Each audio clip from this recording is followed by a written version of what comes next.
Bismillahirrahmanirrahim. Assalamualaikum warahmatullahi wabarakatuh. Alhamdulillahirrabbilalamin. Wassalatu wassalamu ala asyrafil anbiya'i wal mursalin Sayyidina Muhammadin wa ala alihi wa sahbihi ajma'in, amma ba'du. Sahabat beriman yang dimuliakan Allah, syukur alhamdulillah kita bertemu lagi di channel ini. Pada kesempatan yang berbahagia ini, mari sejenak kita luangkan waktu kita untuk bersama-sama menyimak tausiah fenomenal dari guru kita Al-Maghfurullah Kiai Haji Zainuddin MZ. Beliau dikenal sebagai dai sejuta umat. Penasaran seperti apa isi kajian beliau? Mari kita simak bersama. Selamat mendengarkan. Ada orang beriman itu yang dimasukkan ke dalam surga. Ada orang beriman itu yang disebut penduduk surga. Kenapa lain-lain, Pak? Karena waktu di dunia amalannya juga lain-lain. Ada orang beriman yang masuk surga. Ini paling murah tiketnya. Mau masuk surga? Kata Nabi begini, ma min abdin qala la ilaha illallah thumma mata ala dhalik illa dakhalal jannah. Kalau seorang hamba sudah mengucap dua kalimat syahadat, dia yakin dengan kebenaran kalimat itu sampai matinya, orang itu akan masuk surga. Abi Dzar yang waktu itu diajak bicara heran, ya Rasul kok gampang betul? Iya. Walaupun orang itu mencuri, iya. Walaupun orang itu berzina, iya. Biar dia mencuri, biar dia berzina, kalau dia sudah mengucap dua kalimat syahadat, dia yakin dengan kebenaran kalimat itu sampai matinya, itu orang akan masuk surga. Jadi masuk surga cukup dua kalimat syahadat, yakin sampai mati, masuk surga. Itu perkara masuk. Tapi kalau pertanyaannya diterusin, masuknya kapan, Pak? Nah, ini lain lagi urusannya. Sebab ada yang masuknya itu langsung, ada yang mampir dulu. Di sana tempat cuma dua, kalau tidak surga, neraka. Mau ke surga tapi mampir dulu, yang mampirnya jelas di neraka. Kenapa? Dalam hadis qudsi ada riwayat, nanti itu di akhirat, setelah Allah selesai mengatur penduduk surga masuk surga, yang neraka masuk neraka, Allah berkata kepada malaikat Malik, malaikat Malik, labaik ya Allah, itu bajingan-bajingan tengik, manusia-manusia durjana yang waktu di dunia tidak mau sujud, jauh dari ulama, gemar melakukan yang munkarat dan maksiat, hidup di tengah masyarakat selalu jadi bibit keonaran, kufur, sudah masuk neraka semua. Sudah ya Allah. Nah, kalau sudah, coba sekarang kamu masuk, Malik. Saya, iya, masuk neraka. Mau apa ya Allah? Kata Allah, akhriju minan nar man kana fi qalbihi misqala habbatin min khardalin min iman. Kau masuk neraka, cari di dalam neraka orang-orang yang ada imannya walaupun kecil sebesar biji zarah, angkat mereka keluar.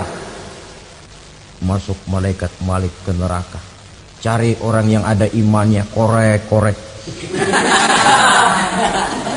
Ya repot, udah pada gosong. Yang ada imannya diangkat ke atas, yang ada imannya diangkat ke atas, lalu dimandikan di Nahrul Hayat, namanya sungai kehidupan di akhirat nanti. Cakep lagi rupanya, bersih lagi wajahnya, apel di hadapan Allah. Kata Allah, bagaimana mas? Kapok nggak sampean? Kapok ya Allah. Nah, kalau kapok, idhab fadkhulil jannah, pergi masuk surga sana. Berangkat mereka ke surga, ketemu sama teman-temannya yang udah sampai lebih dulu, yang nggak pakai mampir lagi. Terjadi dialog. Kata teman-temannya yang udah pada nyampe duluan, mas, iya, emang baru sampai? Saya baru sampai. Memang mampir di mana dulu mas? Kita sudah lama sampai di surga. Saudara buka surah Al-Muddatsir ayat 34-35. Ma salakakum fis saqar? Kenapa kamu mampir di neraka Saqar? Qalu lam naku minal musallin. Mereka menjawab, kami mampir di neraka Saqar, Mas, gara-gara dulunya kami waktu di dunia tidak pernah sholat. Tidak pernah sholat? Tidak pernah. Kan rumahnya dekat masjid. Cuma dekat doang, Mas. Sholat mah enggak saya. Enggak pernah ngasih makan fakir miskin, enggak pernah hadir di majelis taklim, pendeknya enggak pernah melakukan kebajikan, maka saya pun mampir di neraka Saqar. Untung betul saya punya iman, Mas, sedikit. Waktu hidup di dunia dulu saya pernah mengucap 2 kalimat syahadat, sekali-kalinya waktu mau kawin. Masya Allah. Untung saja kawin, kalau nggak kawin polos.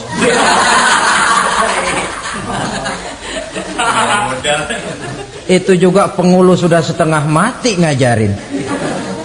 Asyhadu alla, asyaduaan, asyaduaan.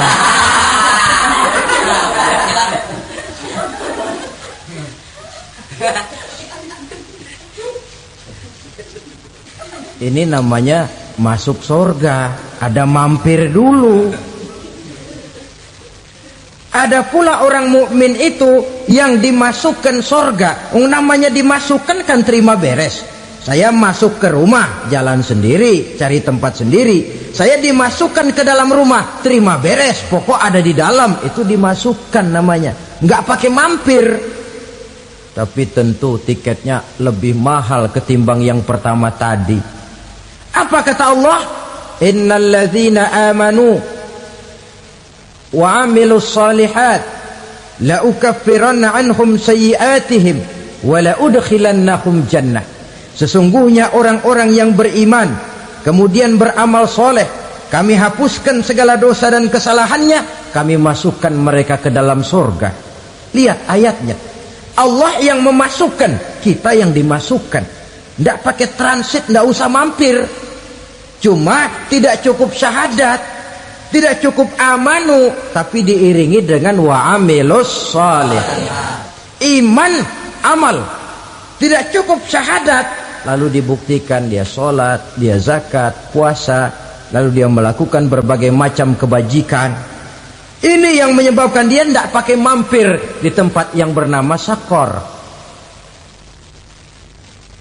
Lalu ada pula orang mukmin itu yang disebut penduduk surga. Wah, ini sudah VIP ini. Ashabul jannah, penduduk surga. Siapa mereka? Kata Allah, innal ladzina amanu summa istaqamu fala khaufun 'alaihim wala hum yahzanun ulaika ashabul jannah hum fiha khalidun. Sesungguhnya orang-orang yang beriman lalu istiqamah, tetap dalam melaksanakan perintah Allah, tidak goyah, tidak labil tapi stabil, istiqamah, mereka tidak takut dan tidak bersedih hati. Merekalah penduduk surga. Iman, istiqamah. Tidak punya duit, sembayang. Banyak duit, sembayang. Miskin, sembayang. Kaya, tetap sembahyang, istiqomah. Kadang orang kalau susah rajin ke masjid, banyak duitnya ngelihat masjid melengos. Waktu miskin hamba Allah, setelah kaya jadi hamba harta. Bergeser, tidak ada nilai istiqomahnya. Saudara-saudara, dengan begitu penduduk neraka itu dua. Ada penduduk permanen, ada penduduk yang semi permanen.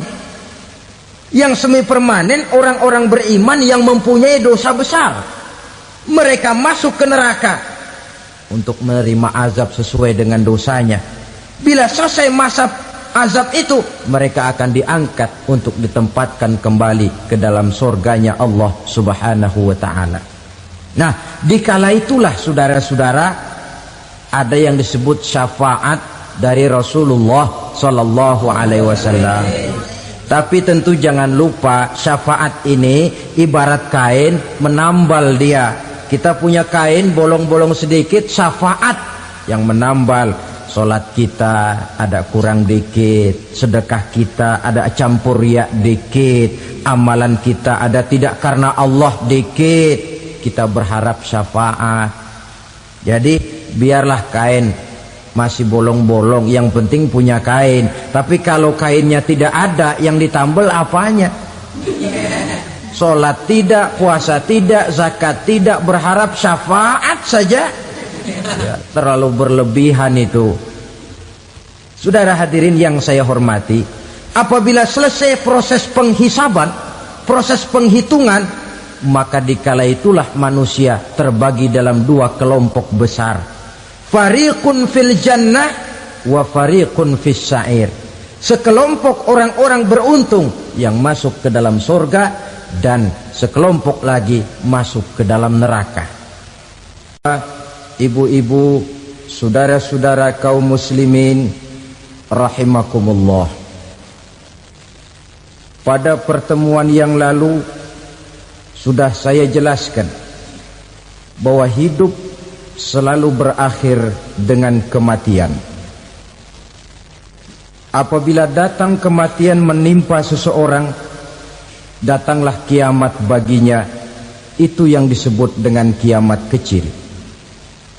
Hakikatnya mati adalah perpindahan dari kehidupan di dunia ini menuju kehidupan di alam barzakh. Menunggu kita di alam barzakh sampai datangnya saat kiamat. Entah 10 tahun, entah 100 tahun, entah 1000 tahun, hanya Allah saja yang maha tahu. Adapun orang-orang beriman yang melakukan amal kebajikan dalam kehidupan di dunia ini, masa penantian yang lama di alam barzakh buat mereka sebentar saja.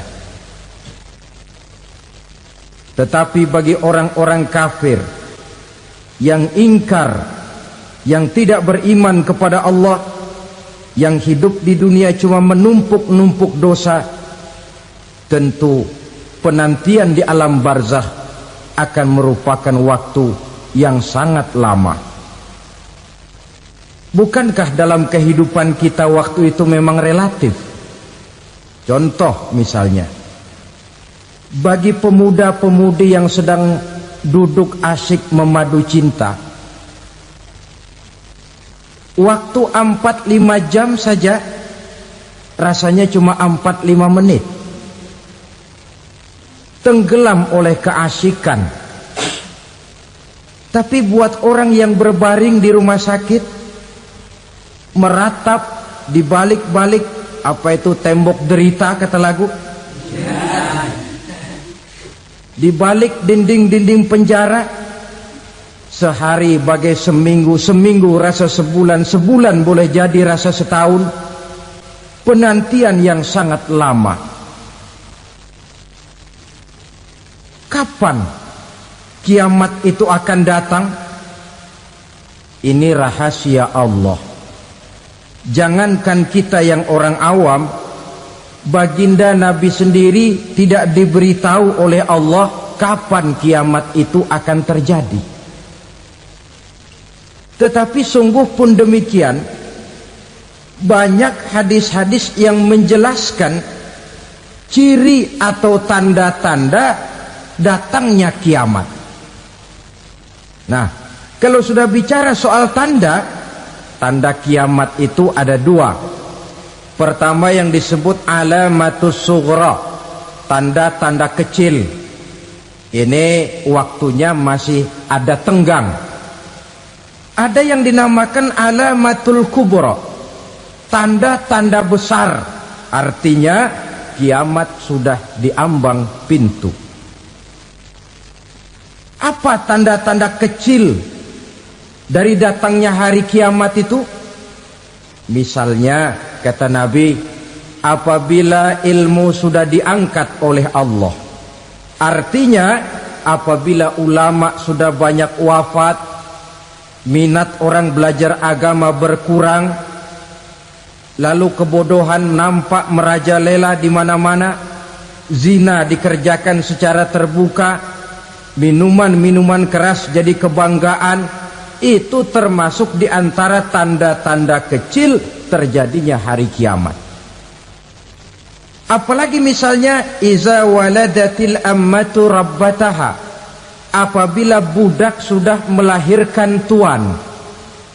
Apa maksudnya? Ada yang mentafsirkan apabila anak sudah bisa membudaki orang tuanya. Orang tua yang melahirkan dia, yang membesarkan dia, demi setelah si anak besar jadi orang berpangkat, bertitel, berharta, berkedudukan, jadilah orang tua itu budaknya. Sehingga sering dibilang kalau orang tua kaya, anak jadi raja. Tapi kalau anak yang kaya, orang tua sering jadi budak.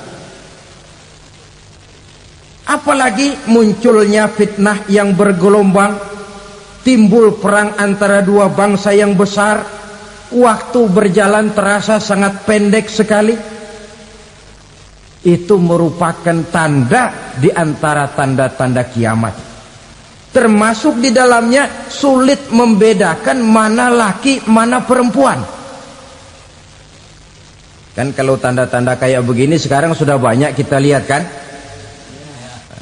Ulama banyak wafat, penggantinya sulit.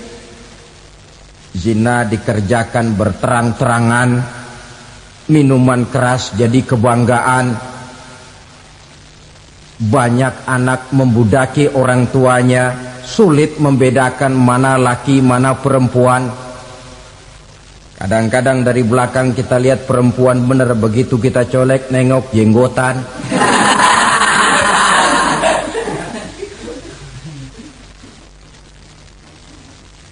Ini termasuk tanda-tanda kecil, masih ada tenggang sampai akan terjadinya kiamat itu. Nah, yang dimaksud dengan tanda-tanda besar, ini tanda besar artinya kiamat sudah diambang pintu. Pertama, matahari terbit dari sebelah barat. Apabila matahari sudah terbit dari arah sebelah barat, tertutuplah sudah pintu taubat. Bersabda Nabi kita, la taqumus sa'atu hatta tatlu'a syamsu min maghribiha. Tidak akan datang hari kiamat sampai matahari terbit dari arah sebelah barat. Fa iza tala'at, manakala matahari telah terbit dari arah sebelah barat, wara'ahan nasu, manusia banyak menyaksikan itu, amanu ajma'un, mereka pun lalu beriman. Yang tadinya kafir, yang tadinya ingkar, yang tadinya membangkang, setelah melihat matahari terbit dari sebelah barat, buru-buru beriman, berlomba-lomba mengucap dua kalimat syahadat. Tapi apa yang terjadi? Kata Nabi, wadzalika hina la yanfa'u nafsan imanuha lam takun amanat min qabl. Hari itu adalah hari yang iman sudah tidak berguna lagi bagi seseorang apabila sebelumnya memang dia tidak pernah beriman. Au kasabat fi imaniha khaira, atau beriman tetapi tidak pernah melakukan kebajikan di dalam keimanannya itu. Hari yang sudah kasib, hari yang sudah terlambat, beriman tidak akan ada gunanya lagi. Ini pelajaran buat kita. Sebelum sang surya terbit dari sebelah barat, sebelum nafas sampai di tenggorokan, artinya pintu taubat masih terbuka. Kalau dua hal itu sudah terwujud, nafas sudah sampai di kerongkongan atau matahari sudah terbit dari arah sebelah barat, tertutuplah sudah pintu taubat. Tak ada lagi gunanya pangkat, jabatan, harta, bahkan beriman pun dalam suasana macam itu too late, kata orang Kulon. Sudah terlambat. Matahari terbit dari arah sebelah barat, itu tanda besar, artinya kiamat sudah diambang pintu. Lalu apalagi tanda besar? Munculnya Dajjal. Dajjal artinya pendusta-pendusta yang menyesatkan manusia. Ada dua macam dajjal, saudara. Ada dajjal kecil. Ini dajjal kelas 3. Kalau ini sejak zaman Rasulullah sudah ada itu. Tiap zaman ada. Di zaman Rasulullah misalnya ada yang bernama Aswad al-Unsi dari Yaman. Ada yang namanya Musailamah al-Kazzab dari Yamamah. Ada yang namanya Ibnu Sayyad dari Madinah. Ini dajjal-dajjal di zaman Rasul. Musailamatul Kazzab memproklamirkan diri jadi nabi dia. Di zaman Rasul masih hidup. Ini dajjal zaman Nabi. Di zaman sahabat muncul dajjal-dajjal. Di zaman kita sekarang ini dajjal-dajjal pun gentayangan. Dajjal-dajjal kelas 3.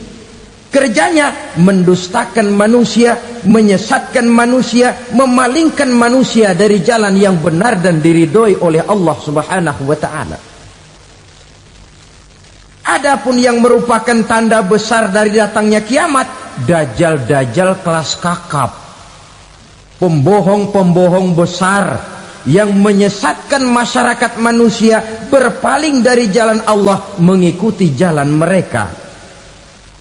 Apa sih ciri dajjal itu? Kata Nabi dalam hadis Bukhari Muslim, innad dajjala, sesungguhnya yang namanya dajjal itu yakhruju, satu saat akan muncul mendekati hari kiamat.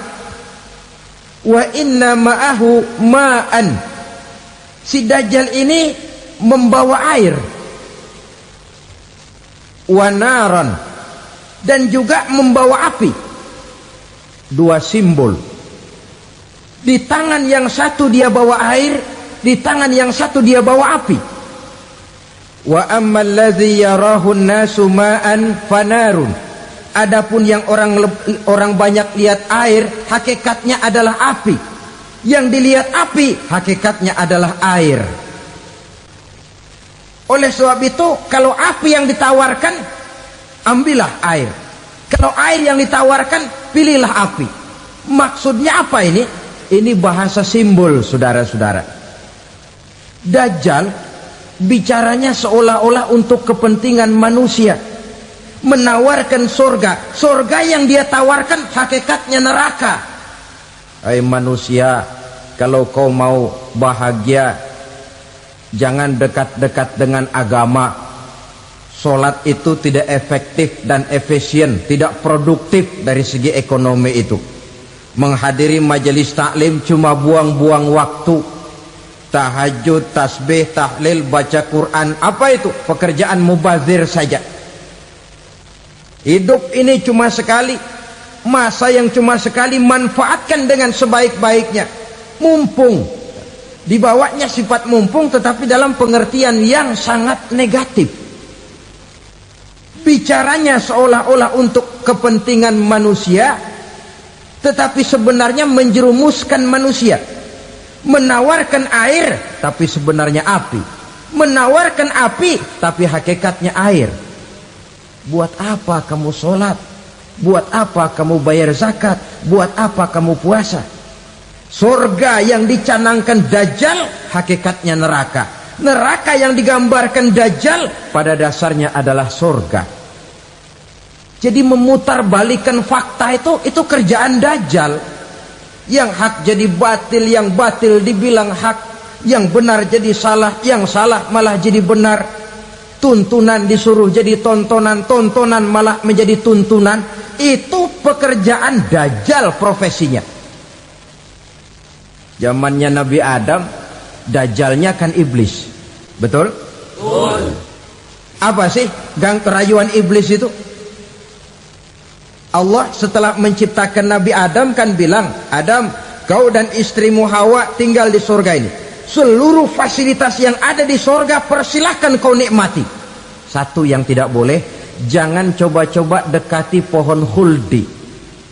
Dekat saja jangan, apalagi sampai memetiknya. Datang dajjal yang namanya iblis ini. Adam, kamu tahu nggak kenapa tidak boleh makan buah khuldi? Ya nggak tahu, pokoknya saya dilarang. Bodoh kamu Dam. Khuldun artinya kekal. Kalau kamu makan itu buah, kau akan kekal di surga buat selamanya. Allah tidak kepengen, maka dilarang kamu makan buah khuldi. Kalau kau ingin kekal di surga Adam, makan saja. Saya bicara begini ini untuk kepentingan kamu Adam. Ini kan ciri-ciri Dajjal. Bicaranya sih seolah-olah untuk kepentingan Nabi Adam, hakikat sebenarnya menjerumuskan Nabi Adam supaya ingkar dan melanggar larangan dari Allah Subhanahu wa ta'ala. Jadi setelah muncul Dajjal, timbul kekacauan-kekacauan di masyarakat. Banyak yang terpengaruh, terpedaya dan terpesona, termasuk mereka yang memproklamirkan diri jadi nabi, mereka yang memproklamirkan diri jadi rasul di zaman sesudah Rasulullah wafat. Itu adalah Dajjal. Maka saya ingatkan, kalau di zaman kita sekarang ini ada orang ngaku jadi nabi, ada orang ngaku jadi rasul, biar bahasa Arabnya kental, Quran hafal, hadis ribuan hadis hafal, biar pakai serban sampai menyengser ke tanah, bahasa Arabnya fasih, tapi dia mengaku jadi nabi, jadi rasul. Kita umat Islam wajib tidak percaya, wajib untuk tidak percaya. Itulah Dajjal zaman kita sekarang ini. Tidak mustahil mereka datang mempengaruhi orang awam supaya berpaling dari Rasulullah, mengikuti mereka. Nah, di akhir zaman nanti, mendekati hari kiamat, Dajjal ini muncul, Dajjal kelas kakap, menyesatkan masyarakat manusia untuk berpaling dari Islam, mengikuti seruan mereka. Apalagi di antara datangnya kiamat itu, tanda yang besar itu, turunnya Nabiullah Isa Al-Masih, putra Maryam. Menurut berbagai hadis yang sahih, Nabi Isa Al-Masih nanti akan turun lagi, tidak membawa risalah yang baru, tapi meluruskan risalah Islam ini yang telah banyak ditinggalkan oleh masyarakat. Bahkan ada hadis menjelaskan beliau akan membunuh Nabi, mematahkan kayu-kayu salib, lalu melaksanakan haji dan umrah mengikuti syariat Nabi Muhammad, bukan membawa agama baru. Menjadi semacam mujaddid, reformer, menyelamatkan manusia dari bisikan Dajjal. Bahkan ada riwayat yang menjelaskan bahwa Nabi Isa berhasil mengalahkan Dajjal, mengembalikan masyarakat manusia kembali kepada ajaran Islam yang datang dari Allah, dibawa oleh Rasulullah Sallallahu Alaihi Wasallam. Dengan kata lain, turunnya Nabi Isa bukan sebagai Nabi dan Rasul baru, tetapi mengikuti syariat Nabi kita Muhammad Sallallahu Alaihi Wasallam. Saudara hadirin, ibu-ibu hadirat yang saya hormati, kemudian apalagi di antara tanda-tanda besar akan datangnya kiamat itu? Keluarnya asap atau awan. Kata Nabi, inna min asyrati sa'ah dukhanan yamla'u ma bainal masyriqi wal maghrib. Di antara tanda-tanda kiamat, munculnya awan antara langit dan bumi. Ini pun diperkuat dalam surah Ad-Dukhan ayat 10. Fartaqib yauma ta'ti as-sama' bidukhanin mubin fayughshan nas hadza azabun alim. Bagi orang-orang yang beriman, mereka biasa-biasa saja. Tapi bagi orang kufur, datangnya asap dan awan ini merupakan azab yang kelewat pedih. Barangkali sedikit mendekati gambaran tentang azab yang pedih ini, saya ingatkan alam pikiran kita kepada peristiwa yang belum lama terjadi. Pernah dengar berita bocornya reaktor nuklir di Chernobyl, Uni Soviet? Pernah dengar? Nah, bocornya reaktor nuklir di Chernobyl yang mengakibatkan ratusan bahkan sangat mungkin ribuan nyawa.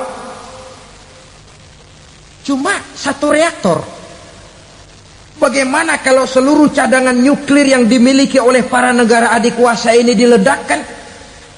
Bahkan yang konon menurut catatan, cadangan nuklir yang dimiliki bersama oleh Amerika dan Rusia sekarang ini sudah sanggup memusnahkan 6 miliar manusia. 1,5 kali lebih banyak dari jumlah manusia yang nongkrong di permukaan bumi ini. Saudara-saudara hadirin yang saya hormati, lalu saat mendekati hari kiamat, apalagi tandanya? Setelah Nabi Isa wafat, pada saat turunnya yang kedua kali, lalu Allah meniupkan angin sejuk. Semua orang-orang beriman, orang-orang baik wafat, sehingga penghuni bumi ini cuma tinggal lagi terdiri dari orang-orang kafir. Tidak ada lagi di bumi ini yang bisa mengucapkan Allah. Sehingga dalam hadis qudsi itu ada keterangan, innallaha azza wa jalla yaqulu li Israfil.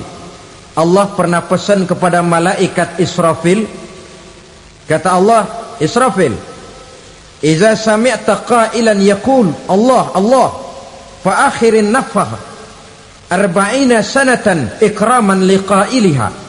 Hai Israfil, apabila kau dengar di permukaan bumi masih banyak orang yang mengucapkan Allah Allah, maka tunda sangkakala kiamat itu 40 tahun.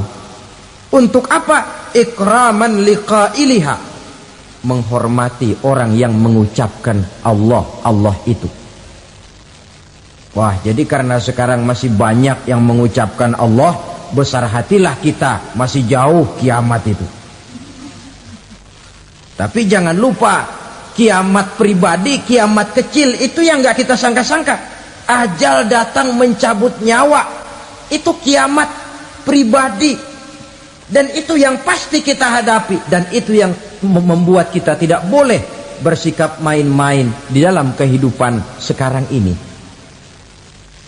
Saudara hadirin yang saya hormati, tidak ada lagi orang-orang muslim. Seluruh penduduk dunia ini kafir. Lalu terciptalah struktur sosial yang berlandaskan prinsip hidup semau gue. Bakal terjadilah prinsip di mana yang kaya menyantap yang miskin, yang kuat menindas yang lemah. Hidup sudah bagaikan di rimba belantara, berlaku hukum rimba. Siapa yang kuat dia yang menang, siapa yang lemah menjadi mangsa.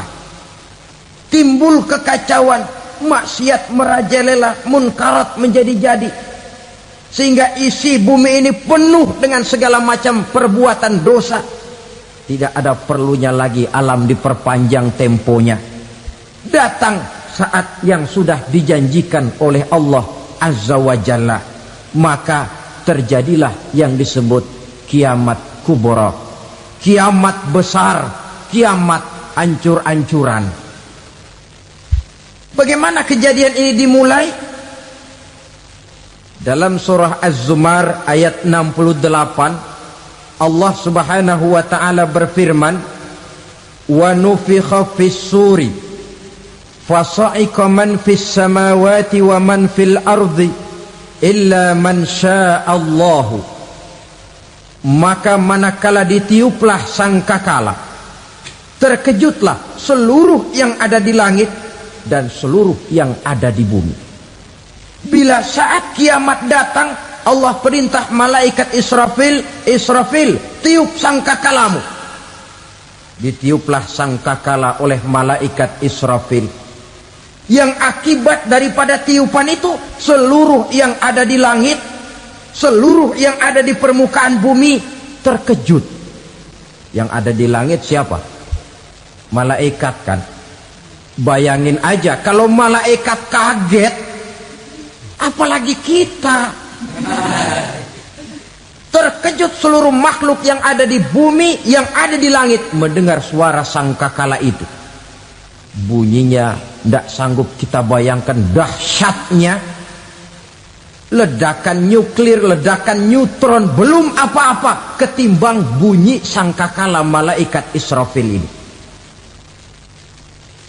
Nah, lalu mendengar bunyi sangkakala ini, gemparlah makhluk, kacaulah alam. Bumi gempa, planet-planet bertabrakan, gunung meletus, air laut tumpah ke darat, angin topan bertiup, halilintar menyambar. Lalu semua yang bernama hidup mati total. Mati bareng tanpa persiapan. La haula wala quwata illa billah. Saya kadang-kadang dalam tafakur bermohon, ya Allah, mudah-mudahan saya nggak nemuin kiamat beneran. Ngeri, nggak bisa kita bayangkan macam apa suasana seperti itu. Allah saja banyak memberikan gambaran, misalnya Al-Qari'ah, wa mal qari'ah, wa ma adraka mal qari'ah. Kejadian yang menggemparkan. Tahukah kamu apa kejadian yang menggemparkan itu? Yauma yakunun nasu kal farasil mabsus wa takunul jibalu kal ihnil manfus. Pada saat itu manusia berterbangan bagai kupu-kupu. Gunung berterbangan seperti kapas ditiup angin. Gunung saja macam kapas, konon lagi manusia. Kematian total, mulai semut sampai gajah mati, jin mati, iblis mati, malaikat mati. Oh, malaikat saja mati. Saudara hadirin yang saya hormati, kematian total yang tanpa persiapan. Orang bilang, Pak, kalau mati bareng begitu yang repot malaikat maut dong ya. Cabut sana, cabut sini. Itu kalau menurut logika kita, mestinya begitu menurut logika. Tapi logika juga yang nggak perlu serepot itu. Masya Allah, sangat luar biasa kajian yang sudah disampaikan oleh guru kita Al-Mahfullah Kiai Haji Zainuddin Amzad.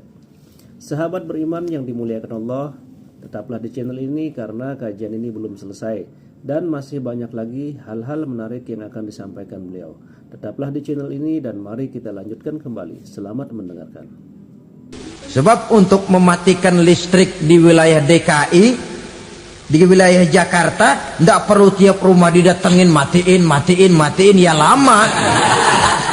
Cukup dari kantor pusatnya saja PLN tekan satu tombol, gelaplah seluruh Jakarta. Saudara hadirin yang saya hormati, kematian total. Lalu setelah kematian total, planet-planet juga mati, dalam arti tidak bergerak dan beredar. Angin mati, dalam arti tidak bertiup. Air mati, dalam arti tidak ada riak gelombang. Pokoknya semua mati. Kullu nafsin za'iqatul maut, semua yang bernafas mati. Dalam ayat lain, kullu man 'alaiha fan, semua yang ada di permukaan bumi fana. Yang kekal cuma Allah Subhanahu wa ta'ala. Yang paling belakang mati malaikat maut dan malaikat Israfil. Tapi mati juga sesuai dengan janji Allah. 40 lamanya. Tidak dijelaskan oleh Abi Hurairah 40 jam, apa 40 hari, apa 40 tahun. Hadis-hadis cuma menyebutkan 40 saja. Sunyi alam, yang tinggal cuma Allah saja lagi. Ketika itu Allah berseru-seru, katanya, limanil mulkul yauma. Siapa para penguasa hari ini? Mana itu raja-raja dan penguasa yang dulu mengaku jadi Tuhan? Fir'aun. Mana Fir'aun sekarang? Yang dulu jadi raja, merasa berhasil, sombong, lalu tidak mau turun-turun dari kekuasaannya, sampai kepada puncak kekurang ajarannya mengangkat diri jadi Tuhan. Mana itu Fir'aun? Namrus. Mana sekarang Namrus? La ilaha illa ana. Ternyata tidak ada Tuhan lain selain daripada aku, kata Allah. Proses kemudian, saudara-saudara, turunlah hujan dari langit. 40 lamanya hujan itu. Tidak jelas juga 40 jam apa 40 hari. Setelah air turun membasahi, datanglah tiupan sangkakala yang kedua. Semua yang bernama mati bangkit dari kuburnya masing-masing. Ini yang disebut Yaumul Ba'thi, hari kebangkitan. Allahu Akbar. Pada saat kita bangkit dari kubur kita masing-masing, kumpul di padang mahsyar namanya. Bayangin aja, saya sendiri nggak sanggup bayangin. Manusia sejak zaman Adam sampai zaman kiamat kumpul bareng di tempat sama. Berapa banyaknya itu?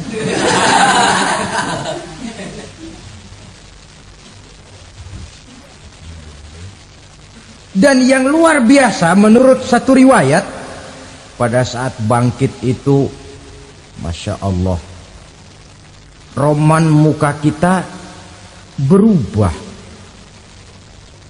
Disesuaikan dengan amalan kita waktu di dunia ini.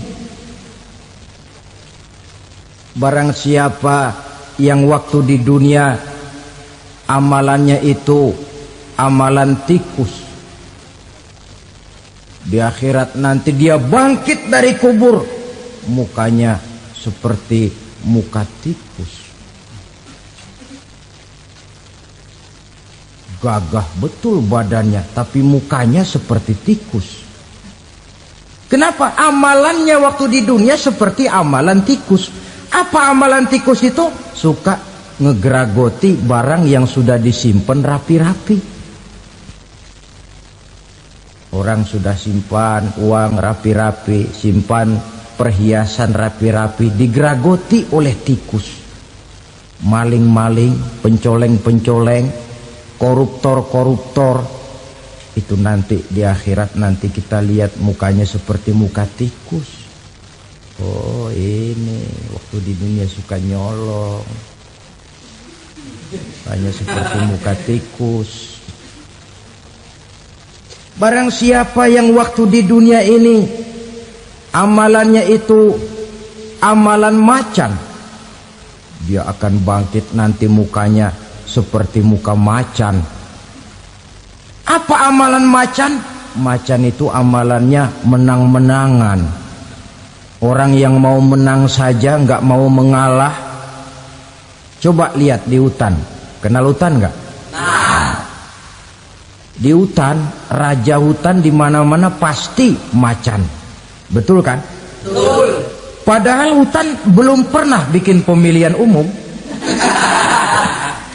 Tapi macan tidak peduli ada pemilihan umum apa tidak, pokok saya raja. Sebab apa? Macan jadi raja itu bukan karena benar, tapi karena kuat jadi raja. Setelah dia jadi raja, rakyat hutan yang mesti dilindungi malah dimakan oleh raja macan. Kambing rakyat hutan dimakan oleh macan. Ayam rakyat hutan dimakan oleh macan. Itu nanti kita lihat di akhirat itu mukanya seperti muka macan, gagah betul. Lalu barang siapa yang di dunia ini amalannya itu seperti amalan anjing, nanti dia punya muka seperti muka anjing. Apa amalan anjing? Pertama, anjing itu kalau disuruh jaga rumah, dia tidak bisa membedakan mana maling, mana tamu. Biar yang datang maling kalau bawa tulang, anjing kalem. Yang kedua, anjing itu akan setia kepada siapa saja yang memberinya roti. Siapa yang memberinya roti, itulah majikannya. Apa kata majikannya, pasti dia laksanakan. Soal benar atau salah, dia tidak peduli. Setelah anjing dapat roti, dia tidak punya pilihan lain kecuali bilang, abdi mah kumaha juragan wae ayeuna mah.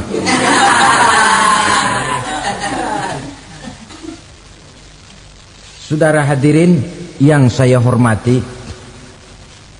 berkumpul di padang mahsyar, tiap orang sibuk dengan persoalannya masing-masing. Matahari waktu itu didekatkan oleh Allah, panas luar biasa. Ada yang saking panasnya itu mencucurkan peluh keringat sampai sebatas mata kakinya.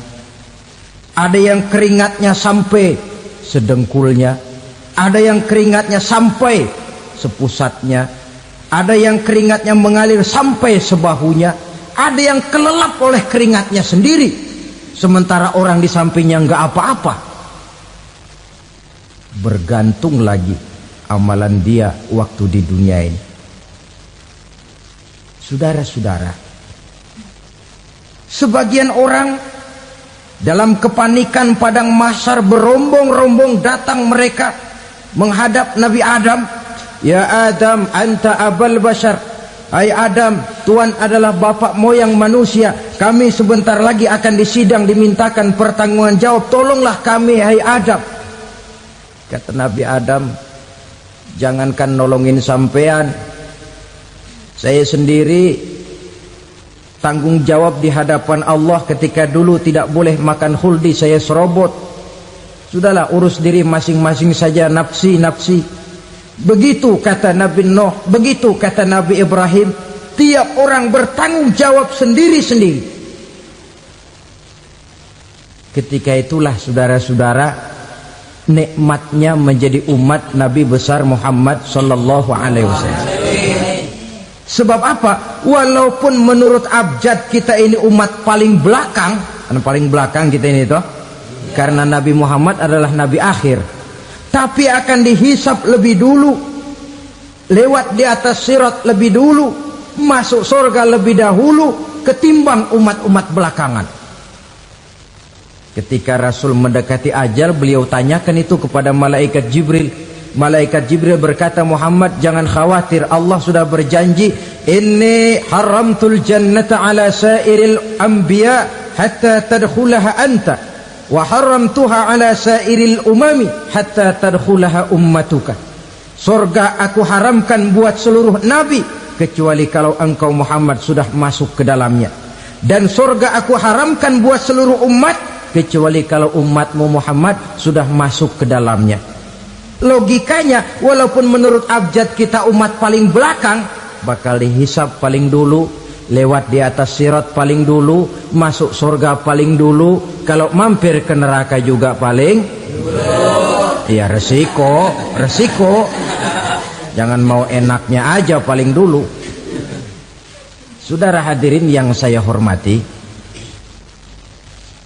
setelah masa kebangkitan itu jangan dikira begitu bangkit langsung diperiksa. Masih menunggu menanti ribuan tahun perhitungan padang mahsyar untuk sampai kepada proses yang disebut yaumul hisab, hari perhitungan. Seorang demi seorang bakal dipanggil. Bayangkan saja, kita se-RT saja di absen, kadang-kadang perlu waktu lama. Ini manusia sejak zaman Nabi Adam sampai datang hari kiamat, satu demi satu disidang di hadapan Qadhi Rabbul Jalil. Status sosial copot sudah waktu itu. Yang pernah jadi hartawan di situ tidak lagi kelihatan kehartawanannya. Yang pernah jadi jenderal tidak lagi dipanggil jenderalnya. Yang ustadz tidak lagi dipanggil al-mukarramnya. Seluruh status sosial selesai.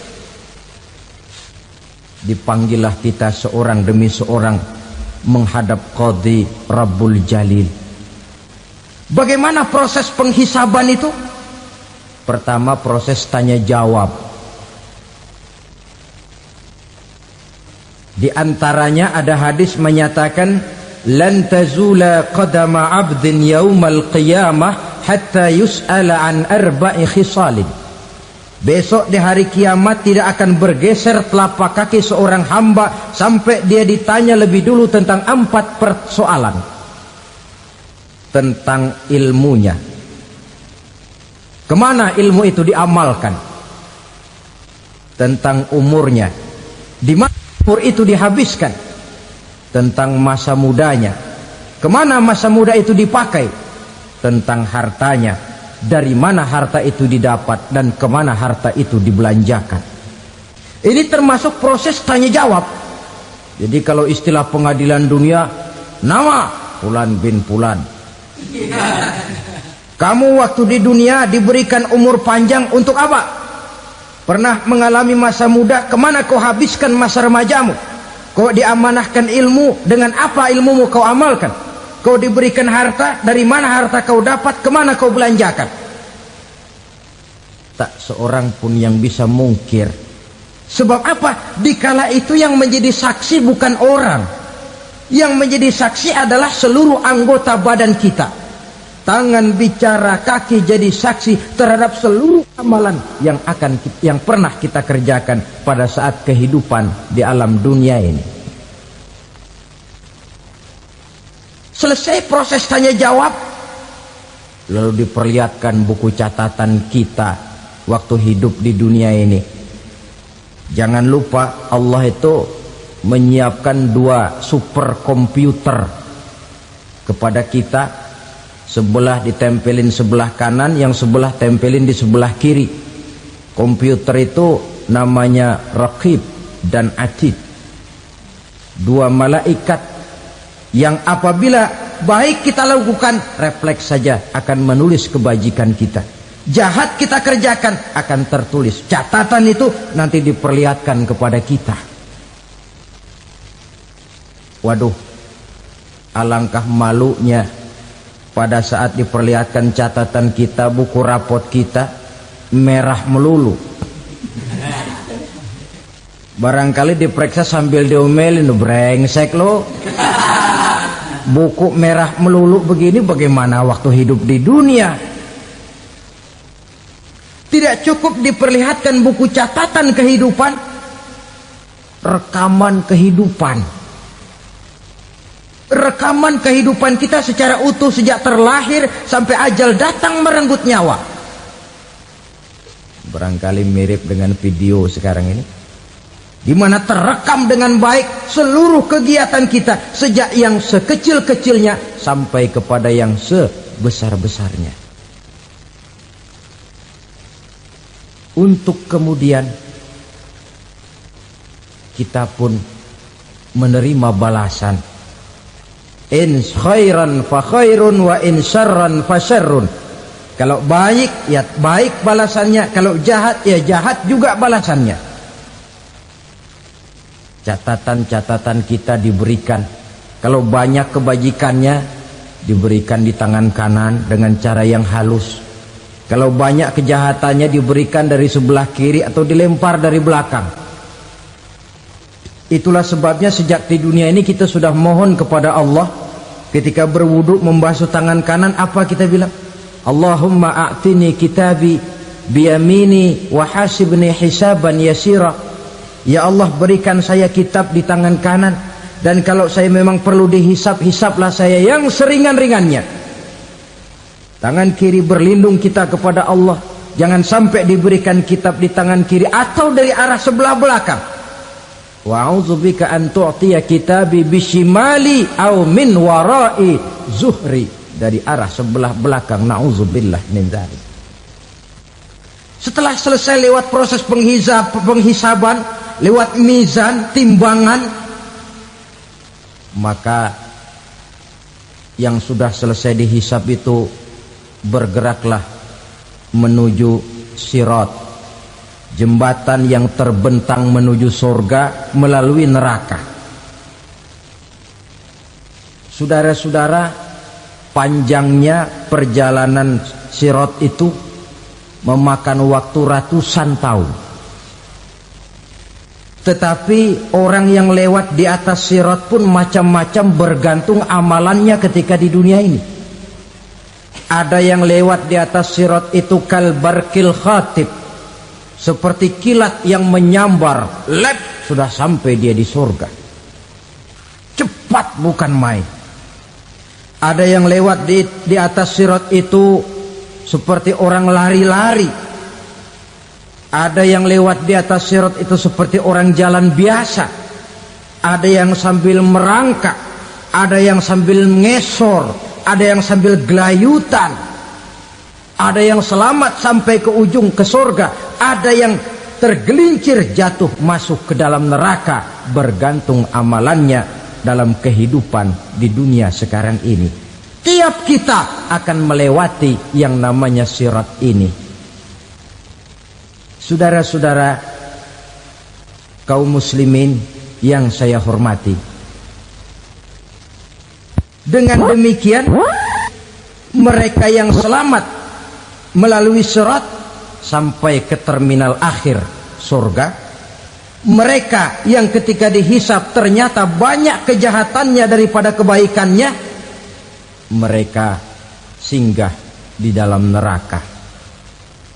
Nah, adapun orang-orang yang beriman menurut ayat Quran dan hadis Nabi itu nanti ada bermacam-macam. Ada orang beriman itu yang dimasukkan surga. Ada orang beriman itu yang dimasukkan ke dalam surga. Ada orang beriman itu yang disebut penduduk surga. Kenapa lain-lain, Pak? Karena waktu di dunia amalannya juga lain-lain. Ada orang beriman yang masuk surga. Ini paling murah tiketnya. Mau masuk surga? Kata Nabi begini, ma min abdin qala la ilaha illallah thumma mata ala dhalik illa dakhalal jannah. Kalau seorang hamba sudah mengucap dua kalimat syahadat, dia yakin dengan kebenaran kalimat itu sampai matinya, orang itu akan masuk surga. Abi Dzar yang waktu itu diajak bicara heran, ya Rasul kok gampang betul? Iya. Walaupun orang itu mencuri, iya. Walaupun orang itu berzina, iya. Biar dia mencuri, biar dia berzina, kalau dia sudah mengucap dua kalimat syahadat, dia yakin dengan kebenaran kalimat itu sampai matinya, itu orang akan masuk surga. Jadi masuk surga cukup dua kalimat syahadat, yakin sampai mati, masuk surga. Itu perkara masuk. Tapi kalau pertanyaannya diterusin, masuknya kapan, Pak? Nah, ini lain lagi urusannya. Sebab ada yang masuknya itu langsung, ada yang mampir dulu. Di sana tempat cuma dua, kalau tidak surga, neraka. Mau ke surga tapi mampir dulu, yang mampirnya jelas di neraka. Kenapa? Dalam hadis qudsi ada riwayat, nanti itu di akhirat, setelah Allah selesai mengatur penduduk surga masuk surga, yang neraka masuk neraka, Allah berkata kepada malaikat Malik, malaikat Malik, labaik ya Allah. Itu bajingan-bajingan tengik, manusia-manusia durjana yang waktu di dunia tidak mau sujud, jauh dari ulama, gemar melakukan yang munkarat dan maksiat, hidup di tengah masyarakat selalu jadi bibit keonaran, kufur, sudah masuk neraka semua. Sudah ya Allah. Nah, kalau sudah, coba sekarang kamu masuk, Malik. Saya, iya, masuk neraka. Mau apa ya Allah? Kata Allah, akhriju minan nar man kana fi qalbihi misqala habatin min khardalin min iman. Kau masuk neraka, cari di dalam neraka orang-orang yang ada imannya walaupun kecil sebesar biji zarah, angkat mereka keluar. masuk malaikat Malik ke neraka. Cari orang yang ada imannya, korek. Ya repot, udah pada gosong. Yang ada imannya diangkat ke atas, yang ada imannya diangkat ke atas. Lalu dimandikan di Nahrul Hayat, namanya sungai kehidupan di akhirat nanti. Cakep lagi rupanya, bersih lagi wajahnya, apel di hadapan Allah. Kata Allah, bagaimana mas? Kapok nggak sampean? Kapok ya Allah. Nah, kalau kapok, idhab fadkhulil jannah, pergi masuk surga sana. Berangkat mereka ke surga, ketemu sama teman-temannya yang udah sampai lebih dulu, yang nggak pakai mampir lagi. Terjadi dialog. Kata teman-temannya yang udah pada nyampe duluan, mas, iya, emang baru sampai?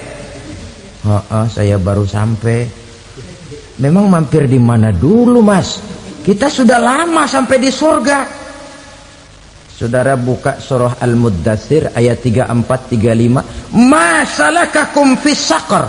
Kenapa kamu mampir di neraka Saqar? Qalu lam naku minal musallin. Mereka menjawab, kami mampir di neraka Saqar mas, gara-gara dulunya kami waktu di dunia tidak pernah sholat. Tidak pernah sholat? Tidak pernah. Kan rumahnya dekat masjid, cuma dekat doang mas. Sholat mah enggak saya. Enggak pernah ngasih makan fakir miskin, enggak pernah hadir di majelis taklim, pendeknya enggak pernah melakukan kebajikan. Maka saya pun mampir di neraka Saqar. Untung betul saya punya iman mas, sedikit.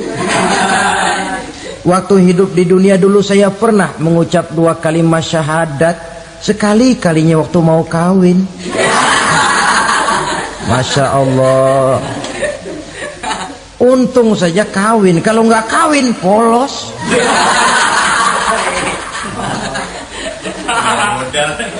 Itu juga pengulu sudah setengah mati ngajarin. Asyhadu alla, asyaduaan, asyaduaan.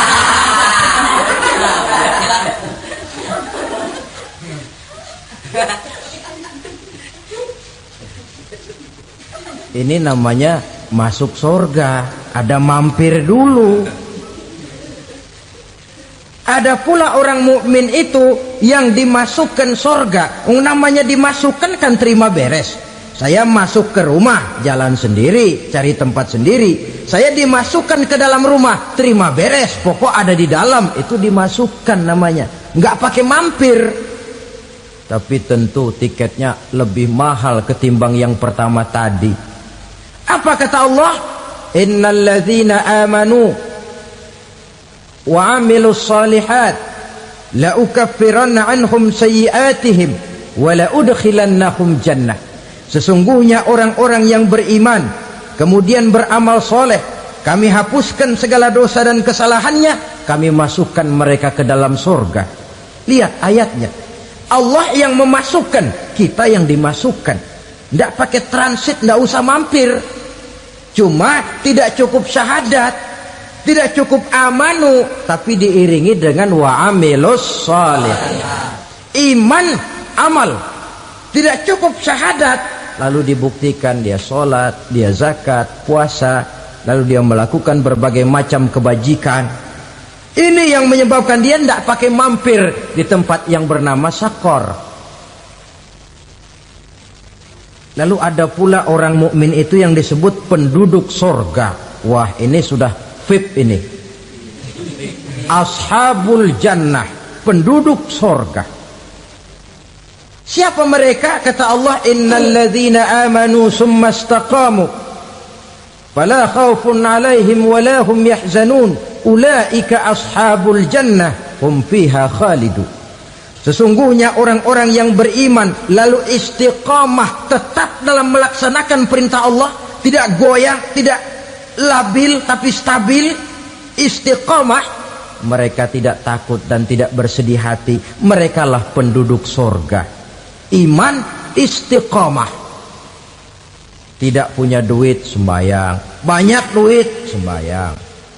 Miskin, sembahyang. kaya tetap sembahyang, istiqomah. Kadang orang kalau susah rajin ke masjid, banyak duitnya ngelihat masjid melengos. Waktu miskin hamba Allah, setelah kaya jadi hamba harta. Bergeser, tidak ada nilai istiqomahnya. Saudara-saudara, dengan begitu penduduk neraka itu dua. Ada penduduk permanen, ada penduduk yang semi permanen. Yang semi permanen orang-orang beriman yang mempunyai dosa besar. Mereka masuk ke neraka untuk menerima azab sesuai dengan dosanya. Bila selesai masa azab itu, mereka akan diangkat untuk ditempatkan kembali ke dalam surganya Allah Subhanahu wa ta'ala. Nah, dikala itulah saudara-saudara ada yang disebut syafaat dari Rasulullah Sallallahu Alaihi Wasallam. Tapi tentu jangan lupa syafaat ini ibarat kain menambal dia. Kita punya kain bolong-bolong sedikit, syafaat yang menambal.